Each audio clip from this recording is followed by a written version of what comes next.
Hey everybody, welcome to MCAT Radio. I'm Scott. And I'm Neil. Welcome you into it's noon time, and it's noon o'clock. It's noon 30, 12 noon. Yeah. What are you guys planning on doing for lunch today when you're on the road and stuff? Well, I'll tell you what I'm not planning on eating for lunch today, Whoa, Scott. what? Banana Laffy Taffy. What? Why? Whoa. Let's talk about this. Let's dive in a little bit more. Banana Laffy Taffy doesn't taste like bananas, or does it? What? So Scott wanted to talk about... No, I wanted you to talk about it, so I don't have to wanted- talk so much about it. You wanted me to talk about the history of banana-flavored candy. Nice. Yeah, and why it doesn't taste like banana. Why? The simple answer, it did, but that variety of bananas extinct. No. Yeah. No. Fungus. Fungus? Among us. Oh, that stinks. Tell us a little bit more about that. Do you have any... Not really. That's really. That's long pretty and much it. short. Just like what do they end up using to replace it? Just regular old run-of-the-mill what we have today bananas.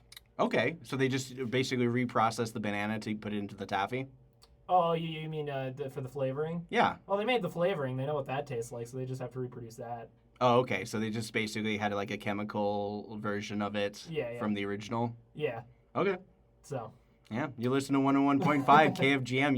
You're tuning in to banana flavor talk for candy, courtesy of me. Brand new banana flavor. Yeah, you doing the blender class tonight, Neil? Yeah, I'll be doing the blender class tonight. Awesome. So you'll be doing blender class for the next couple weeks, and then you'll be taking it off for the winter break, right? Yes. Yep. Will you be doing it, I think, the week of Christmas? Because, that the library is open technically that day, so you might be able to, depending upon your schedule. Yeah, let me double check real quick. All right, so just so you guys know, the Blender class is a 3D animation workshop hosted here at the Missoula Public Library every Monday from 6 to 8 p.m. It's a workshop so people can jump in at any skill level. It's a great way to learn 3D animation, and also you can create your own 3D models that can be printed at the Makerspace. It's a great tool that is open source, which means you can get it for free as long as you have a computer. Yeah. Yep, with the latest Imptel processor. Well, it's just like that one you sent me recently. That I have a computer. Right? Great clip. Yeah. What show is that from? I don't know, honestly. I'm kind of like trying to think of what I sent you because I sent you a lot of stuff. Yeah. How was Running Man, Scott? Running Man was a really solid movie. They even had they alluded to Derry, Maine. Oh. Yeah, so I was like, oh, that's the it thing. I know that. And also, Stand By Me, I believe it does take place in a Derry as well. Well, I. Don't you would've just gone love with the you, Stephen but King I universe? had to get up early and drive out to Polson to pack some Thanksgiving baskets. Oh, great. Yeah. So you're going to be doing that for your Thanksgiving? Oh, well, I already packed the baskets. Oh, gotcha. So you guys are what do you usually do for your Thanksgiving? You don't have to give too many details, but in terms of what you guys are doing, going to be visiting the family. Yeah, gonna go visit Anya's family for Thanksgiving. That sounds fun. Have you've done it before in the past? Oh yeah. What are some of the expectations? Oh, it's a run-of-the-mill Thanksgiving dinner. That's good. Yeah, turkey. Actually, I think they're doing brisket this year. Yep. Are you going to be doing any things with your immediate family, with your dad? And well, just tomorrow we're having Bridget's, my niece's first birthday party. Oh, nice. Yeah, so we're driving out to Great Falls, driving back the same day. Nice. It's going to be a very full day. Oh yeah, 6 hours back and forth. Mm-hmm. Yep. And then about maybe an hour, 2 hours of ceremonies and all that kind of stuff. Mm-hmm. Is it just the birthday, or is there anything else going on with that? No, just birthday, Just some birthday? food. Nice. Cool. Yeah, that'll be fun. That'll be fun. Yeah, MCAT does a lot of workshops here. Do you want to talk a little bit more about some of the other workshops we do here at MCAT? Yeah, if you want to learn video editing, we're your first stop, where we will give you a crash course in either Final Cut Pro, DaVinci Resolve, or the Adobe Premiere Pro program. Nice. Yes. I also wanted to mention that MCAT also does interviews. So if you are if you represent a local area nonprofit organization, we do a show called Your Missoula. We're going to play a clip for you guys. This is the interview with Sam Oliver from the Missoula Housing Authority, and they're talking about housing and particularly a segment where they're talking about vouchers and how they work here in the city of Missoula. So without further ado, here is Sam Oliver. We used to keep a running wait list Oh. for that, and My bad. Hold on a second. Ah, I just need to plug it in. Let's see.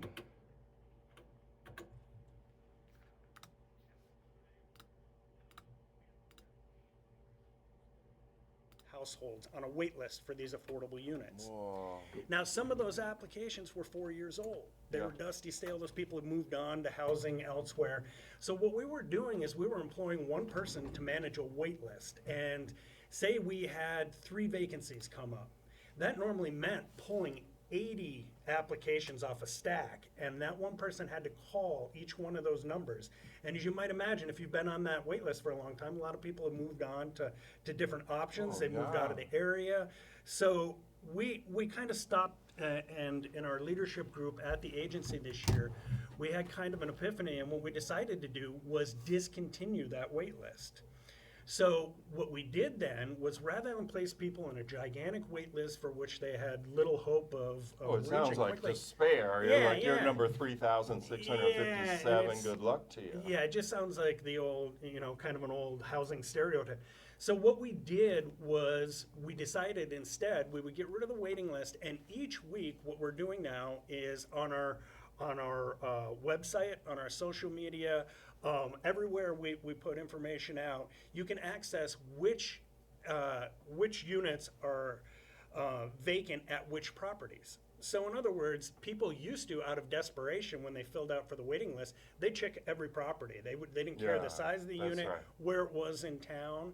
But now people are able to look at our refresh boards every week, and they can see which properties have the vacancies, and then they can see what fits them best. If it's, All right, so that was property- Sam Oliver giving you a little taste on how you guys can utilize housing. Go to MissoulaHousing.org for more information on that.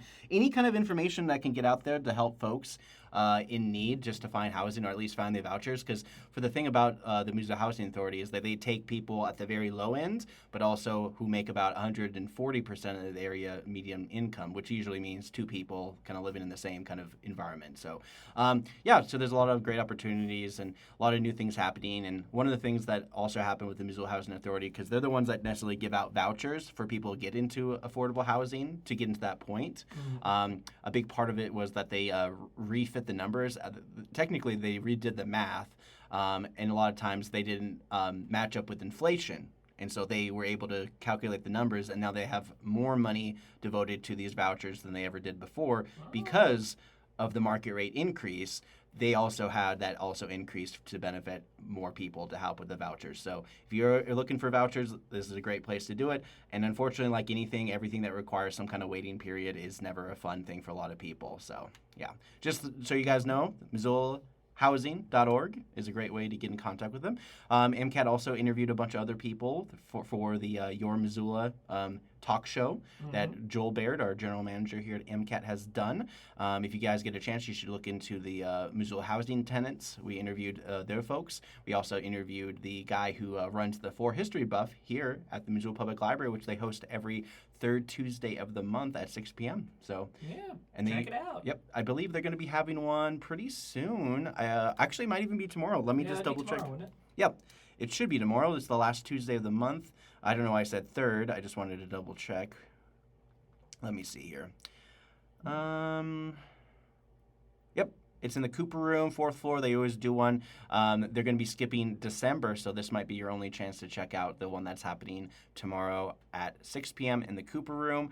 And it's going to be following Seeking Hope for Pain Relief in Montana's radon health mines. So Speaker Jen Ellingson, historically, gold, silver, and copper mines peppered the state of Montana. The Cold War and the search for uranium and decommissioned mines in the south central Montana resulted in a novel approach to pain relief in 1952. Today, this controversial treatment is still seen as a shaft of hope for some individuals experiencing chronic pain. So why don't you get a little bit of radiation to curb your pain, but then get all sorts of other things along the way? But yeah. For those of our listeners who know the lore of the Missoula subreddit, you'll know that if something goes wrong in town, it's always the trains. Oh yeah, the trains. Yes, the trains. Well, just during the break, I found this. Apparently, there is a nonprofit in Missoula whose whole purpose is to reduce the sound that the trains going through town make. Oh, that's great. Yeah. Well, one of the things that always kind of really bothered me is that a lot of people, especially in government, are just very much like throwing up their hands in the air when it comes to reducing the sound of these trains. There's like, oh, we want to have a sound reduction zone. You know, Montana Rail Link were pretty good about keeping some of the areas much more quieter, but then when they sold out to Burlington Northern Santa Fe, they didn't feel obligated to follow those same rules or the same policy that they've done in the past. So it's possible, but it's just not what they do, because apparently they just follow what the federal government tells them that they have to produce sound, because in their own sake, it's basically goes back to a feedback loop of like, oh, it's safe to make sure that we blow our horns when we're passing through towns, but then they're passing through towns late nights, early hours. Their schedule is what their schedule is. You know, the thing is that the railroad have a lot of sway in a lot of things that happen here, but at the same time, you know, the infrastructure or the thing that needs to be done to reduce the sound has gotten a pretty bad taste in a lot of people's mouths, because there's like, oh, it costs millions of dollars to convert these zones to quieter zones. It's like, why doesn't the railroad company pay for it themselves? I mean, why don't the people in the state of Montana pass a law and also heighten the powers of the noise ordinance in general in cities and towns and across Missoula, maybe even have the coalition for the actual group of Montana cities and towns to come together and be like, hey, how about we fine these organizations Well, I'll for tell you these noises? What I have more issue with sound-wise, and granted I'm away from the tracks, Yeah. but street cleaning. Oh, really? Yeah. But that was only a minor thing. They do it every once in a while, but it's not a constant thing. But once a month. it's not once a month. I remember that some streets start doing it heavily during the fall season, and then they do it again in the springtime. Yeah. Yeah, but they have been doing it quite a bit near where I live. Yeah. And, you know, that's at night. That's no good. Yeah, they don't do it in the daytime. They come through at like 9 p.m. Yeah, for me, it's more just like I have a neighbor that just revs up their engine early in the morning for at least 15 solid minutes, and then they leave. You can hear them peel out. It's like, what's the point? Yeah. Like, why do you need, like, you don't need to rev up the engine. Just like, you know, keep an engine idling shouldn't be revving up like that. It's like, it feels intentional. I don't know. But, you know, that's the problem. You know, there's always a lot of people who are going to be like, oh, the sound's terrible. There's all sorts of things. Oh, there's that one guy on that motorcycle blasting through town. All of the thing is where he's driving one of those sports motorcycles, blue color. No, I'm not doxing him. He lives at No. 3240. No, but I did actually, like, it was kind of kooky too. It was like, I remember just like walking down the street, and the guy was revving up his engine as he passed by some person who was on the sidewalk walking by. I saw two people on Orange Street like start to drag race. Really? Yeah, but there was traffic like not even half a mile ahead of them. Yeah, so like they had lights. Yeah. Well, so Is this the Orange Street Food Farm light? Yeah. So they were at the light on Stevens. Oh, and, right. And Beckwith. Yeah, that right. Yeah, that one weird light that happens between Yeah, halfway. there's a bit of a straightaway there, but so they start racing, and again, maybe a quarter of a mile tops. There's people right there, so they have to slow down immediately. Right, it's like. Well, we're done. Don't you just love it when it does that all the time? Okay. All right, so got any good lunch options for folks today, Neil? You want to go anywhere downtown or even uptown?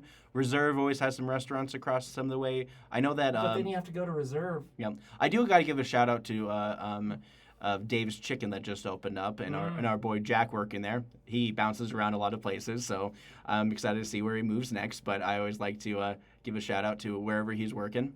Yeah. Hey, Jack. I could go for a slice from like Pie Hole. Oh, Pie Hole Slice. Nice. I haven't had one of those in a while. Yeah. I mean, because we're located at the library, we tend to like pop on over down to French Street Pizza just for the sake of convenience. We used to be right across the street from Pie Hole. Yep, we used to be at the 500 North Higgins location, and our new location was replaced by the LGBT community. Yeah, and Wardens used to have glass bottles of Dr. Pepper. Now they don't.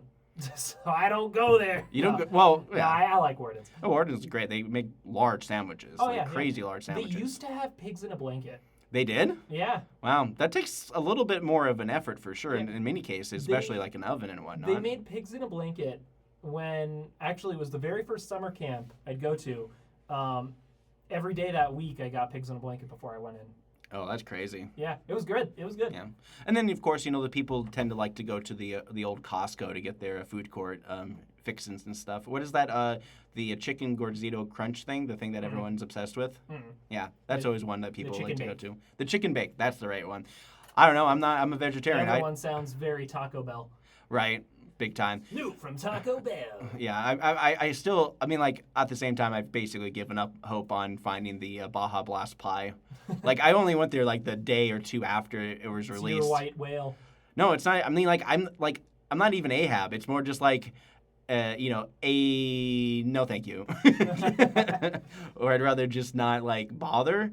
Because, like, a lot of times, like, I'm disappointed. I'm moving. I'm leaving. I don't care. I don't want to be here anymore.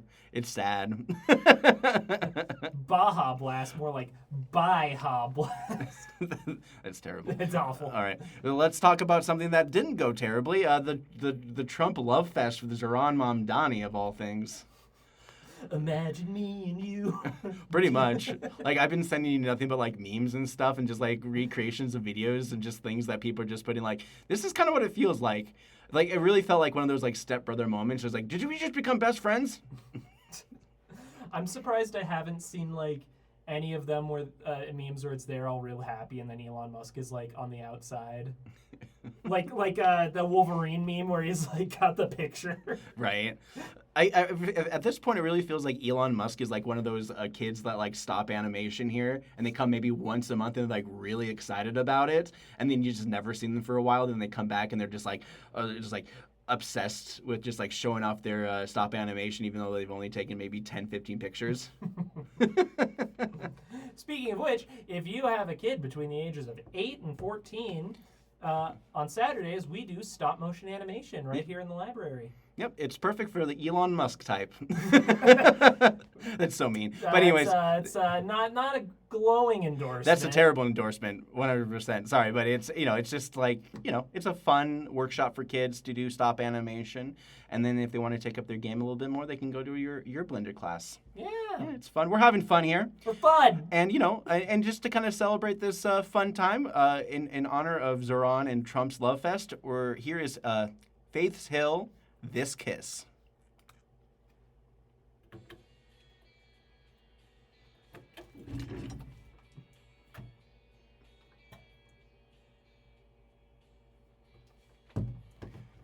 All right, there it is. There we're going. We're going for it. Should I make a meme where it's Elon, Zoran, and Donald Trump, and it's Mr. Brightside? Mr. Brightside. Yeah, but Elon is the one's name. Yeah, at this point, who knows? Jealousy. Well, it's like, with the, like, Marjorie Taylor Greene and everything with that. That's a whole nother thing. Mm-hmm. With, like, I honestly feel like the whole Zoran thing really pushed her over the edge.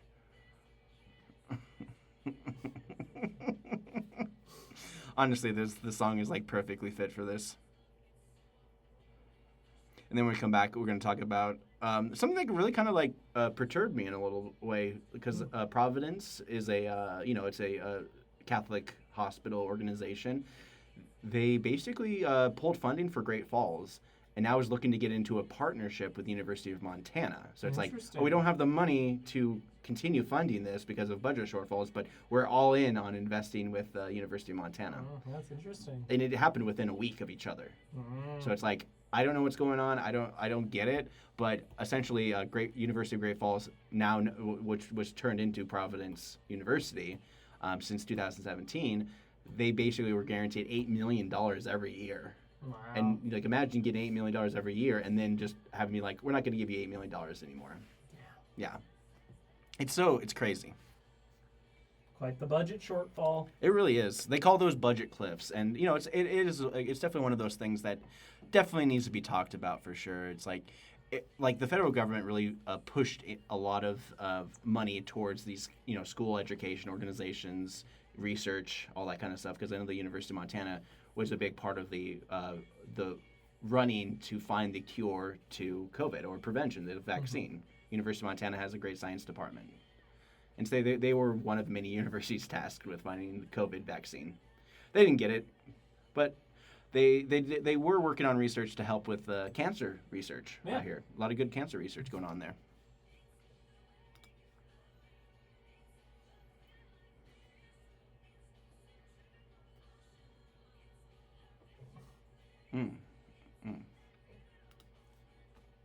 Well, let's talk about Thanksgiving movies after this. I'll bring up the whole Great Falls thing in a little bit. Just think about Thanksgiving movies. Yeah.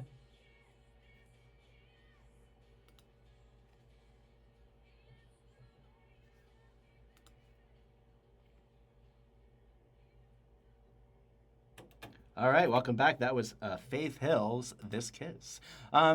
That song always reminds me of that Sandra Bullock movie, Practical Magic. And what a great time to enjoy Thanksgiving than to watch the movie Practical Magic with Sandra Bullock and Nicole Kidman. I know, she's scary too. Want to enjoy a movie with those two who basically, as soon as they get married to their husbands, they die a couple years later because it's a curse. But what's your Thanksgiving go-to movie? I'm definitely vibing for Freebird. I keep on getting recommendations online, and the clips keep on popping up. Be like, oh, Freebird, we're going back in time to stop To the first Thanksgiving. Get turkey off the menu. Well, last year Anya and I watched Thanksgiving. Oh. It's a terrible movie. There was an Eli Roth movie called Thanksgiving, which was an expansion of the Grindhouse trailer movie that they did with Death Proof and Planet Terror. Well, Thanksgiving is about a turkey that goes on and kills a bunch of young adults, slasher style. And there's a whole scene where this turkey cuts off one of these kids' dad's face and is wearing it. Nobody notices. They just think, oh, hey, Dad. And he's like, I'm a turkey. See, that's what I like about some of those more modern horrors like Weapons, where everyone's smart, but they don't get a lot of the stuff that's going on, which is important because part of horror movies in general is that the audience knows more than the characters in the movies. I would never fall for that. Yeah, you don't know what genre of movie you're in. Yeah. Well, if you were in a movie, what movie would it be? If I were in a movie, okay. Interior, Neil's bedroom, morning. And everything's shot in black and white. Yes, an alarm clock goes off. From there, it's Darren Aronofsky's Pie. Exactly. No, I'm not nearly good enough at math.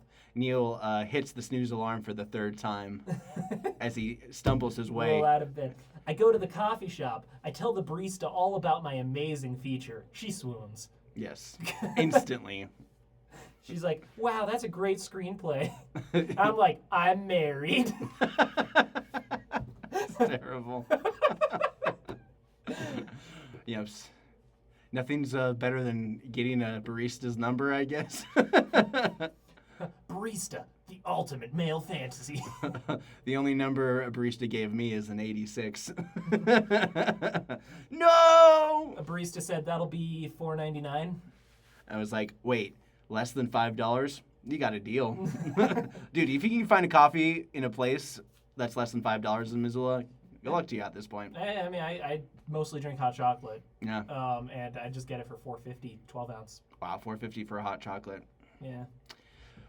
The times we're living, Neil. The times we're living. And, Money. And speaking of money, my sister went to the University of Great Falls back in the early 2000s, and since 2017, they've been known as the Providence University. And if you haven't read this already in the news on Montana Free Press, where I get a lot of my information, a lot of my news, I really like Montana Free Press. Shout out. This episode's sponsored by Ground News. No, it's not. Not at all. They invested essentially $8 million every year since 2017, and finally they fully pulled off their funding, just pulled it out. They're not going to be funding anymore. And then Providence University had to figure out exactly what they're going to do. And that to me isn't necessarily the big story that happened, but almost a week later, Montana Free Press also published another story about Providence organization. It's a Catholic medical Yes, we all know the hospital. The hospitals, all that kind of stuff. But they are now working in a partnership with the University of Montana. So they're looking to invest with the University of Montana for their science. The partnership is seeking $2.6 million in philanthropic support to get started. According to the press release from Providence, the collaboration will seek federal and state grants and rely in part of the University of Montana's operating budget, according to officials. So, yeah, they also reported that this university upping their research expenditures from $55 million to $150 million in less than a Whoa. decade. Whoa. Yep. So, yeah, the university's science department's no joke. Yeah. You know, they published an article a couple of years ago. I think this was just at the height of the pandemic, where they're just doing some major research on some cancer research.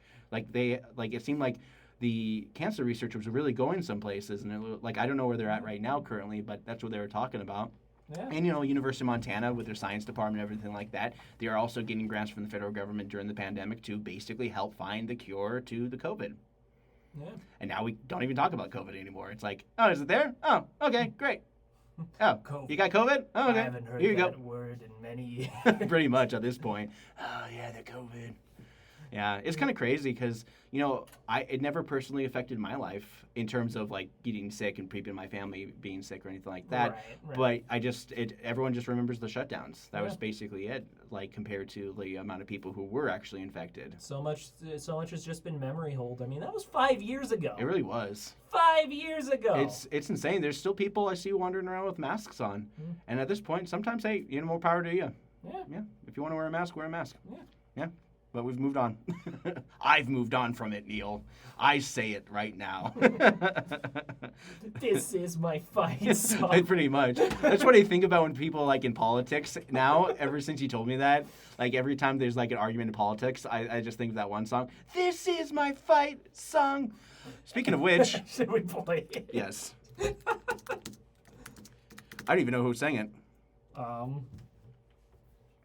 That is a good question. Rachel Platten. Cool.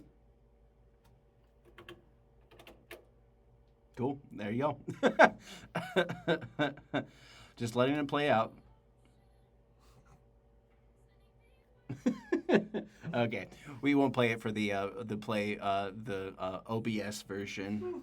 We're using OBS, by the way, for those of you watching it at home. OBS. We're That stands for Open Butter Shoes. Honestly, this song is perfect for when people talk about politics as soon as you just drop it. Yeah. Yeah. Also, there's also some news. Gotta get to the chorus here. Yeah.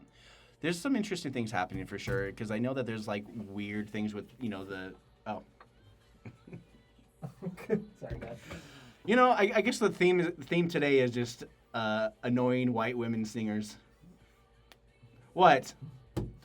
Whoa, she's singing about her power here. That's Scott, true. It's her power. I mean, I'm just saying.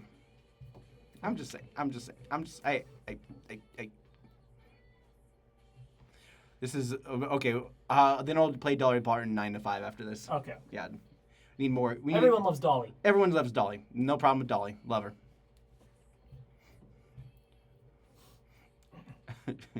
Dolly killed my dog. No. Dolly's what everyone named their pets. Pretty much. Yeah. A lot of people name their pets Dolly.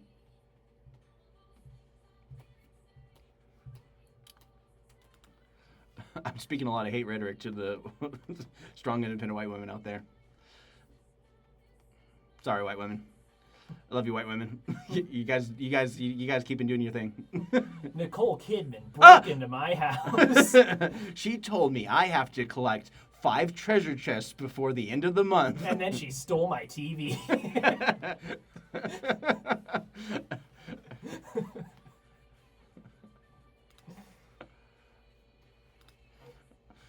So this was basically. And she said, "Go to AMC Cinemas." So this is what you're some.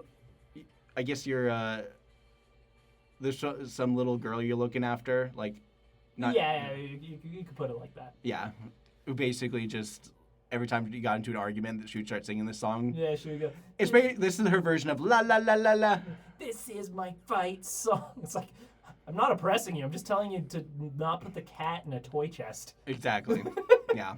Well, some people just can't be held accountable. Yeah. Yeah, that's just the way it is. It's like, you're saying no to me. That's wrong. That's wrong.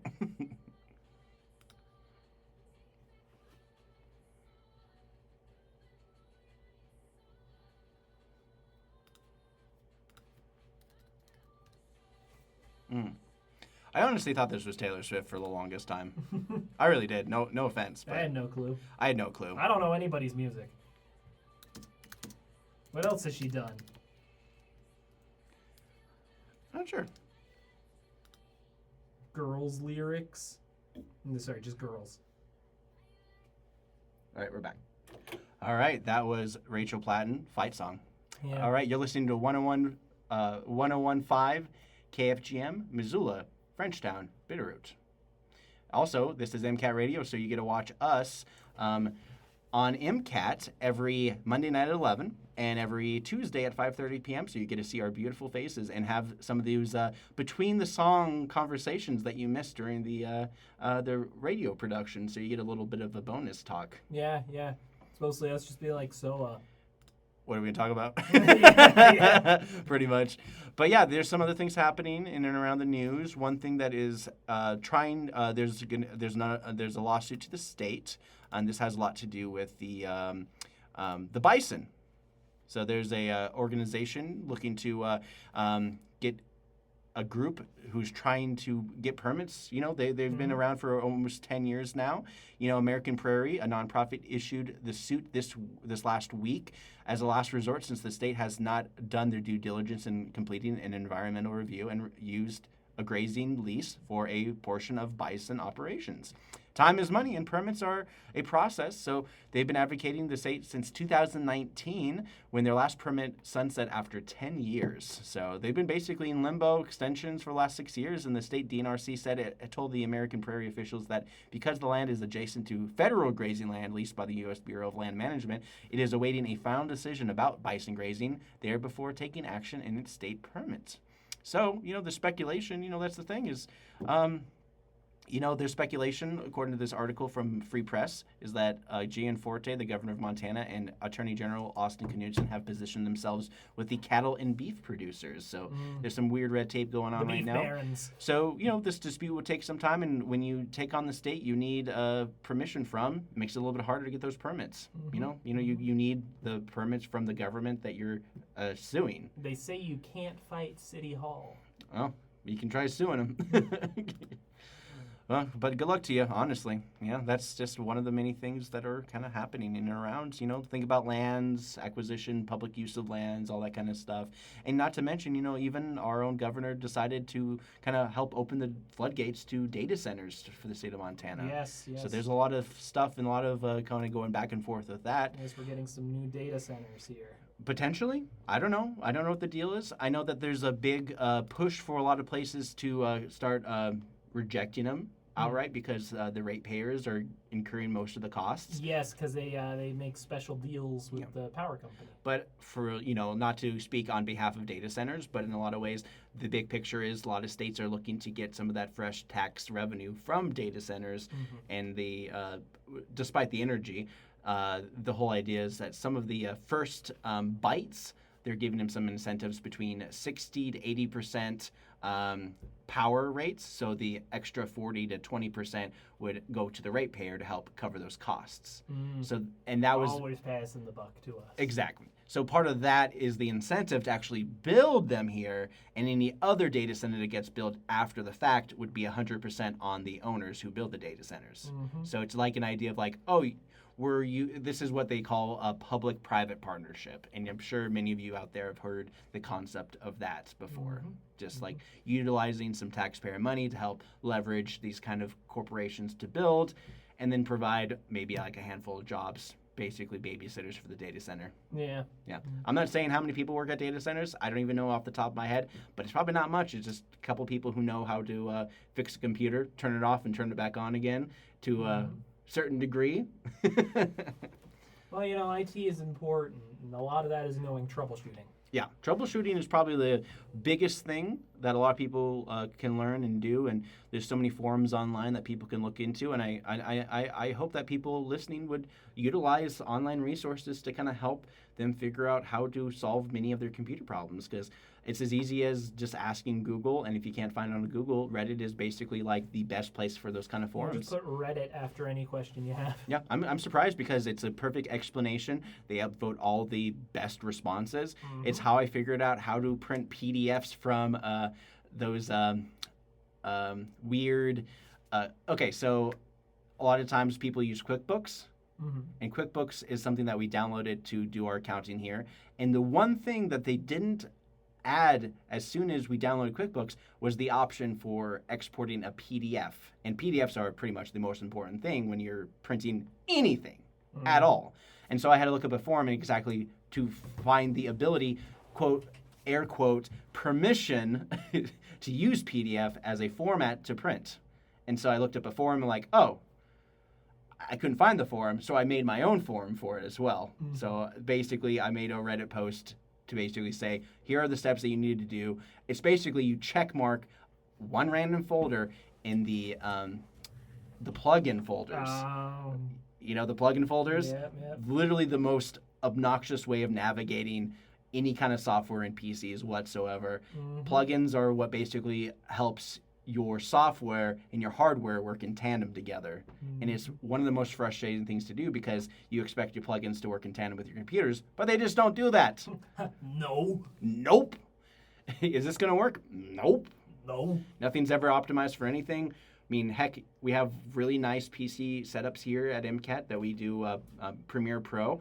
And the Premiere Pro already uses more than 65% of the CPU just to run Premiere Pro. Yeah. Yeah, the thing about Premiere Pro, It doesn't feel optimized. use DaVinci Resolve.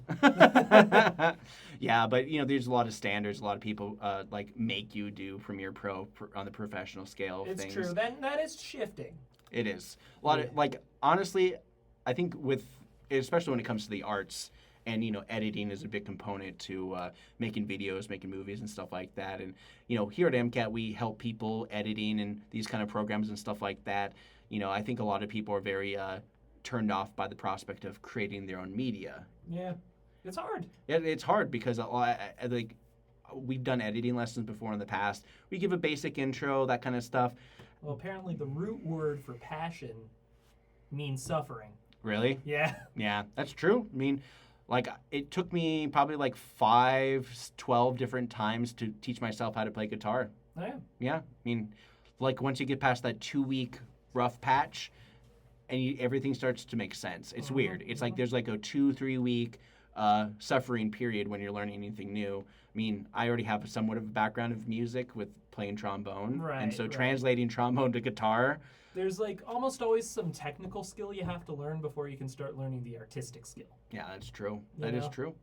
You need to know how to tune a guitar. That's true. That's technical skill right there, Oh yeah, I mean, and being able to listen and trying to understand if the sound is full and rich and everything like that. Mm-hmm. Yeah, guitar is a very fun instrument to learn to play overall, and once you kind of figure it out, it's like, oh, okay.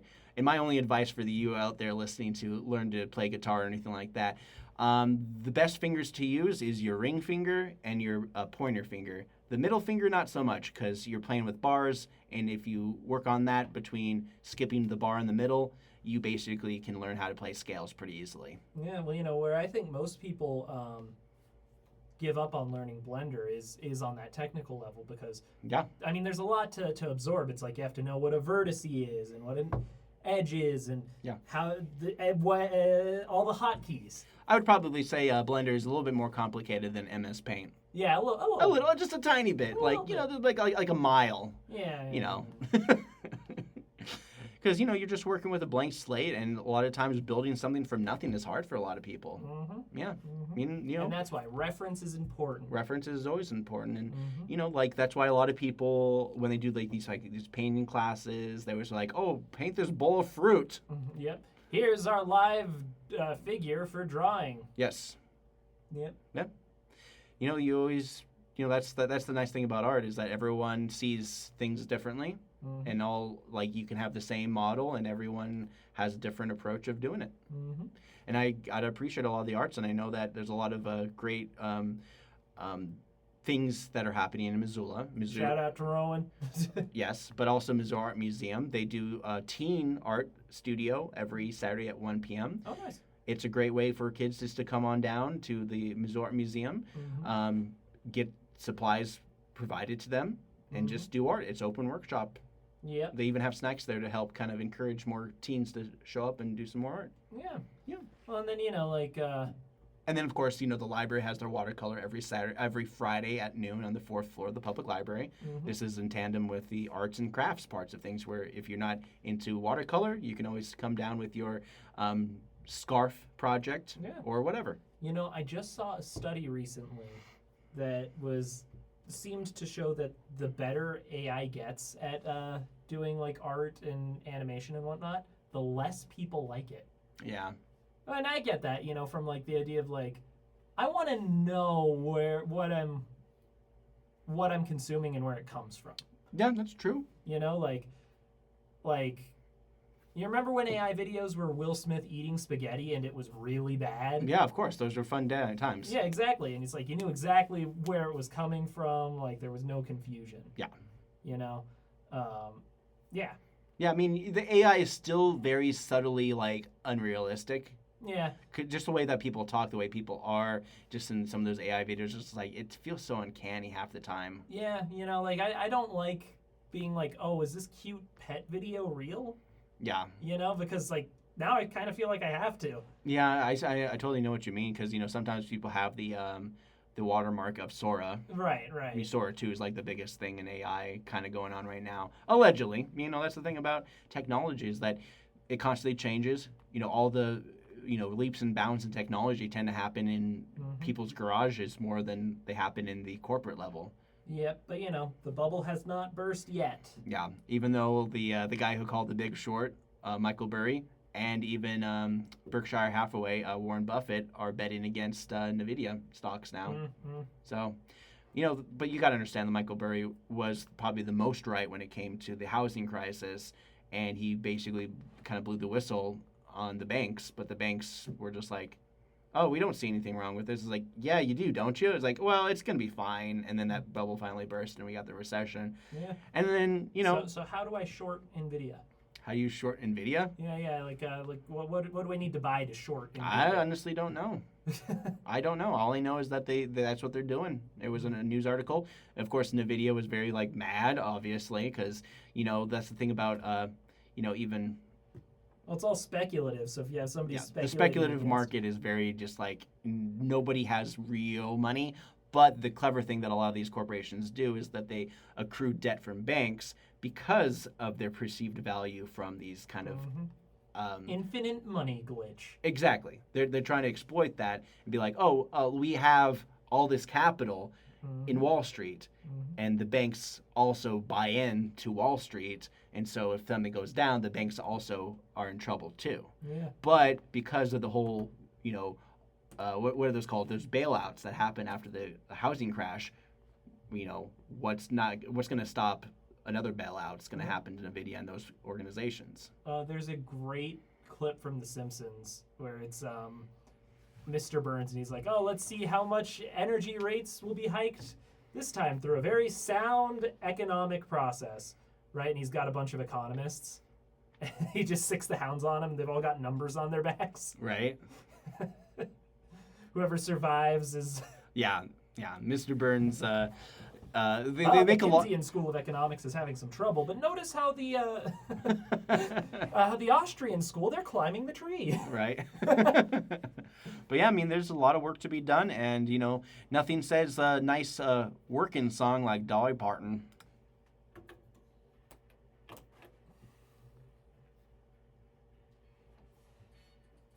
All right, there we go. Oh yeah, the markets. Oh, the markets. The markets, Neil. The markets. Yeah, and we're just, we're so outside of it. Like, I don't even know, what they would do to solve any of this stuff altogether. Because we got so invested with Wall Street and the banks and everything like that, especially in the post-Obama era. Mm-hmm. So, who knows if the federal banks have anything because they have a lot to do. The Federal Reserve has a lot to do with the economics of America, and it's already tied in with both speculative and actual markets. Oh, yeah. So, and I think it's really bad, too. There's, if we know something bad's going to happen, why aren't we really doing anything to solve it? You know what I mean? Well, Because that sounds like work. Exactly. Exactly. That's actually a great response to that, because it feels like it's a lot harder to save the economy than to let it burn down and then start over again. Mm-hmm. It just, yeah, it's... I mean, like, it's got termites.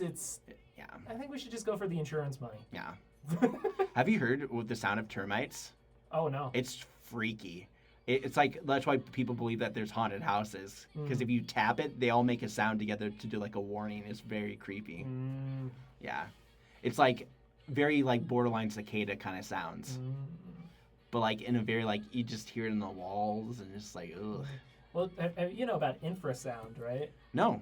So if sound frequencies are low enough below our hearing range, they can really mess with us. Yes, I believe that. It's like the same thing as mosquito sound. When it's so high pitched, I don't hear it, but I feel it. Exactly. My head starts hurting. Exactly, but like for example, one of the guy who discovered infrasound was seeing specters. Like, he figured out that like the sound in the room was at a frequency that like vibrated his eyeballs.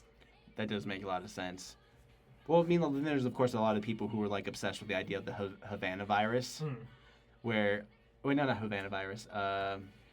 Or was it the one where people were obsessed with like, oh, it's the cicadas, the radiation, the sounds and stuff like that, and they did so many studies and like, I don't know what's wrong with you. All right, so a little bit of Dolly Parton to make you feel a little bit better these days. You got to get to work, folks.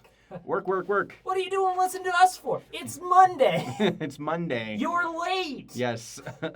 Your lunchtime is pretty much over. You're on your way back. You're probably on Reserve Street cursing at the other cars down the road because you started to realize that, oh, probably Reserve during lunchtime is not the best street to go on. Not at all. Never. Don't go on Reserve Street.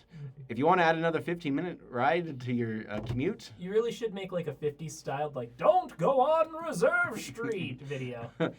Excuse me, don't ever go. Just like a little kid, like he's like, hey, can I go on Reserve? No, don't go on Reserve. I'm gonna go. And that's how little Timmy died. Do you think I can go on the crosswalk on Reserve? Oh, Timmy, you should know it's not safe to go on Reserve Street.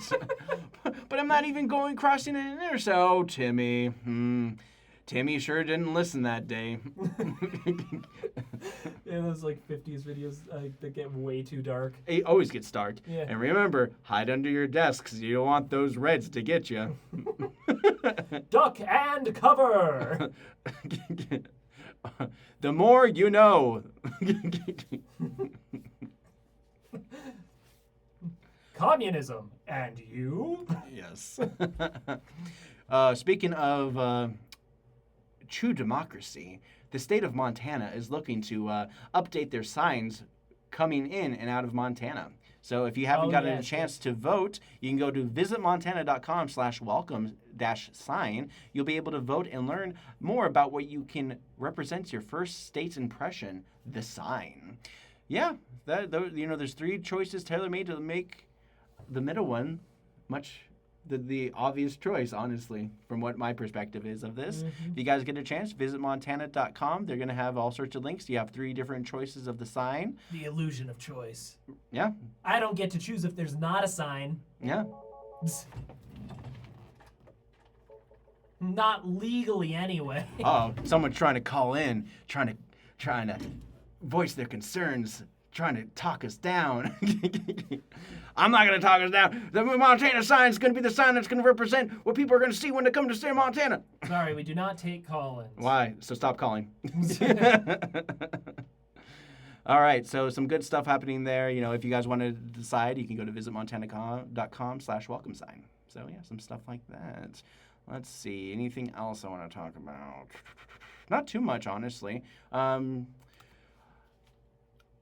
They finally revealed Pennywise in the new Derry. Welcome to Derry. And he's like, I'm a clown. So after 5 episodes of waiting, we kind of finally get to see Bill Skarsgård in his iconic Pennywise makeup.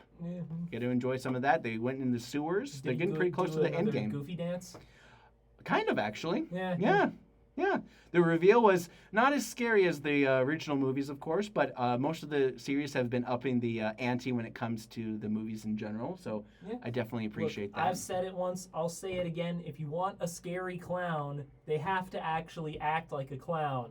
Yep. Shout out to the Terrifier franchise. Really? Oh yeah, that's true. Art the Clown, for all the horrible stuff he does act like a clown. Yeah. Because, I've been getting into a lot of the new shows that have been coming out. Definitely a big shout out to Pluribus. The Vince Gillian show that's on Apple. Still need to check it out. Apple's got all the prestige shows right now, though. Not really. Eh. No. They got Severance and that. They did a couple other shows What that are about very the, forgettable. What about the movie set one with the Oh, the Seth Rogen, the studio? yeah, the Seth Rogen studio? That's on one. Apple? Yeah. Okay. I haven't checked that out yet. I hear a lot of good things about it for sure. Yeah, they got Scorsese Yeah. in it. Which is pretty funny when you Yeah. think about it. But, Apple's throwing all sorts of money at this. They have a lot of money, that's for sure. But yeah, they in terms of content, I really believe that Amazon definitely has them kind of outweighed, because they do have the Lord of the Rings franchise, and they're looking to kind of. I keep on hearing that they're bringing back the original actor Ian. Ian McKellen. As I'm just off the top of my head. I'm getting my own way. But yeah, he's going to be the Gandalf again. Yeah, he's They're trying to I'm a wizard. Yeah, pretty much. I think he's getting out of. They're trying to get him out of retirement and whatnot to do it. He's coming out of retirement. He's coming out of retirement. Yeah. He's like, just don't put me on a green screen. Yeah. Probably will do it still, but you never know. Yeah. Yeah. But it seems like they're trying to put all the pieces together to make it work and just see what they're going to do with it. So I'm Yeah. excited to see how it all works out. We should get a Lord of the Rings series that follows the Witch King Really? as the villain. Because, Isn't that compelling? well, no, see, because he has his own whole backstory, right? Yeah. So he was one of the big bads before Sauron came around. And then it's like, here's the ring, and now he's bound to Sauron. But he was his own big bad. Oh, okay. So he was kind of causing some trouble along the way. Yeah, before he was ever a ring wraith. Right. But he came after Sauron was defeated too, right? Well, no. He was the very beginning of Sauron. Yeah, but he was around before that too. Then after Sauron's defeat, was he just kind of hanging around doing the Witch King thing? Yeah. Okay, so he was kind of like the big bad around that time. Yeah. Because I remember when they were doing The Hobbit, they didn't refer to Sauron; they referred to him like a necromancer. Yes, the necromancer. The necromancer, because they didn't really know what they were going to do with that character in the end. And Yeah. this is when the White Wizard was a good guy. Yes. It was like Saruman. Saruman. Like honestly, Sauron. like exactly. That's what I thought. Like the Gandalf scene when he's like talking to him, and it's just like, and he finally realizes that Saruman sounds awfully similar to Sauron. He's like, wait a minute. Are you evil? No. Then he pushes him out the window or something. Okay, you caught me. You caught me. It's like, eagles, come to me. Yeah, the constant complaint of most fans was like, why couldn't the eagles come earlier?